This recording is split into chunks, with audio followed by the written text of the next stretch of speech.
Hi, Sarah. Hi. Thanks for coming. Oh, it's a pleasure. I'm excited that you've applied for a position here at Thompson's. I'm just going to read some questions, and I'm going to write. My first question is, can you please tell me what you know about our company?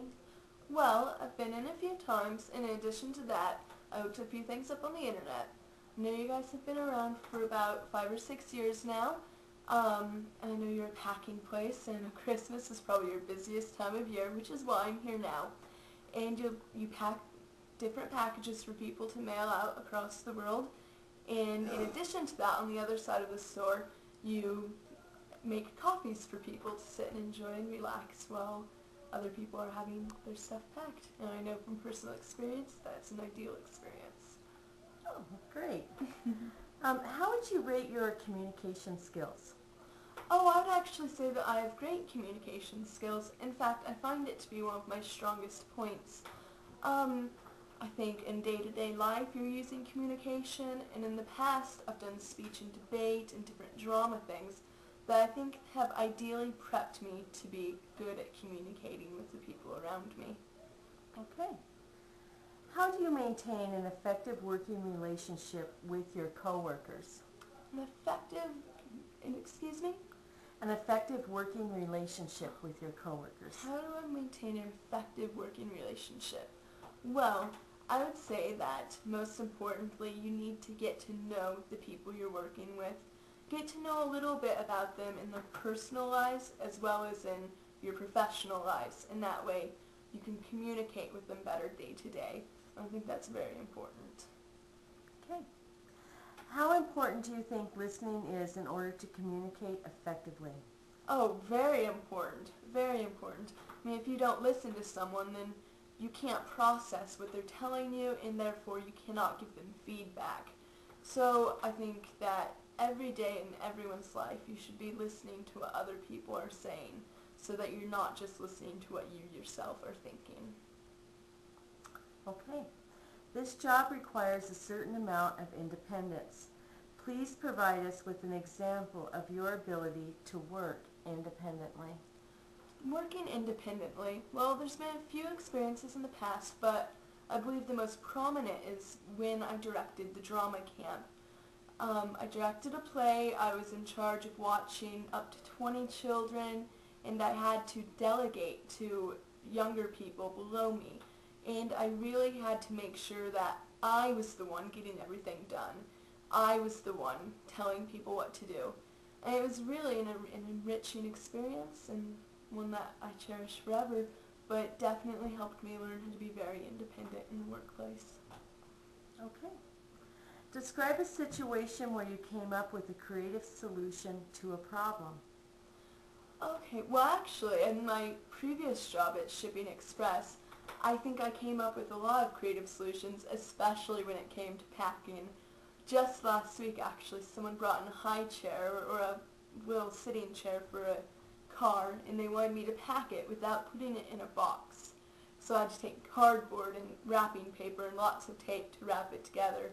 And I felt, every day when people bring in these things for me to pack, that you have to find a different way to pack it, and a lot of the time it takes some creativity to put that whole package together to be able to ship it.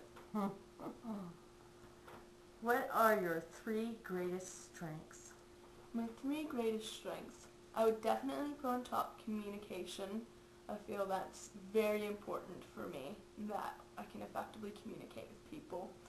I think being able to think on my feet is very important. In the past I did impromptu and different speech and debate things where I was always required to always be thinking on my feet. It's something I'm good at and that I do every day. My 3rd greatest strength, I think, is probably my creativity, because I find different solutions that you wouldn't think of every day that can solve the problem that is at hand. And using my communication, I can work with the other people, and using the ability to, think on my feet, I can come up with these creative processes fairly quickly. Okay, great. Sarah, what qualities do you have that make you an effective team player? Communication, again, that I'm not just working on my own, always just off to the side doing my own thing, that I talk to my coworkers. I know enough about them to be able to ask them, can I do this for you? Can I do that for you? And to make sure that we're both getting stuff done together at the same time. I think that makes me an effective team player. Okay. Experiences have you had as a cashier? As a cashier, actually I've had a few positions. Most recently at the post office, at Shipping Express, and having to deal with large amounts of money there. And I think I've probably had overall about 5 years of experience with the cash register. Okay. How did your experience in education qualify you for this job? Well, I think that especially my collegiate education has really pumped me up to be smart enough to work out different situations, math classes, my communication classes, and just altogether has really brought me up to be a smart person. As far as previous work experiences, most prominently for this position, I would look at Shipping Express, where I had to ship UPS, FedEx, and USPS, as well as packing things for people and working with customers a great deal. Okay. Briefly describe the most significant responsibility you have had in your career and what it taught you. Okay, the most significant responsibility. Well, I think that the biggest responsibility I've ever had, there's two, but biggest is watching other people's children and making sure they don't get into trouble. I can tell you, when you have 20 kids, that's quite the handful. But more related to this job, I would look at Shipping Express when I have to mail things certified, and I'm dealing with intense paperwork and making sure the process is done flawlessly, and mailing things that are valued in the thousands of dollars, and knowing that they're in your responsibility and that you can't mess it up. I think that's probably one of the biggest things I've had to deal with so far. Okay. How do you deal with conflict? With conflict, I think that I deal with conflict fairly well. You just need to sit it out, think everything through clearly. If it's with other people, I think it's always best to discuss it with them rather than just sitting on it and stewing on it yourself. And in any sort of conflict, just reflecting upon it and trying to sort it out is very important. What are the steps involved in successfully handling an irate customer? Well, I think there's 3 very important steps. First of all, you need to listen to the person. If you can't listen to them, then you can't fix the problem. Listen to what they have to say and see what the real problem is. Secondly, I think you need to just not get upset at them, but rather try to help them. Talk to them, try to work out a situation, and deal with it one-on-one with them.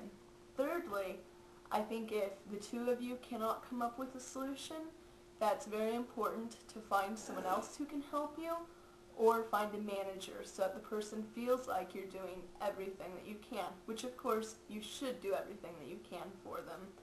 And so I think listening, trying to help them, and trying to do the most that you can to help them. Okay.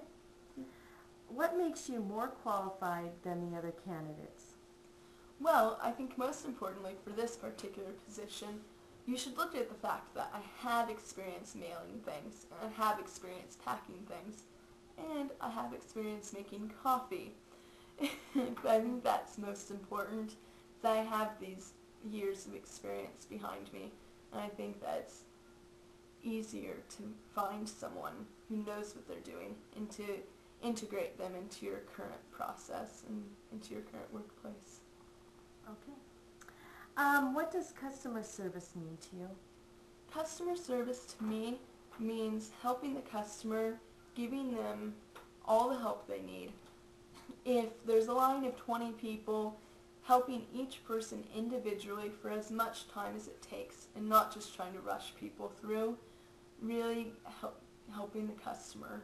I mean, that's key, and making sure they get what they need. Great. Well, thank you, Sarah, and we'll be letting you know next week. All right, thank you very much. Thank you. Bye.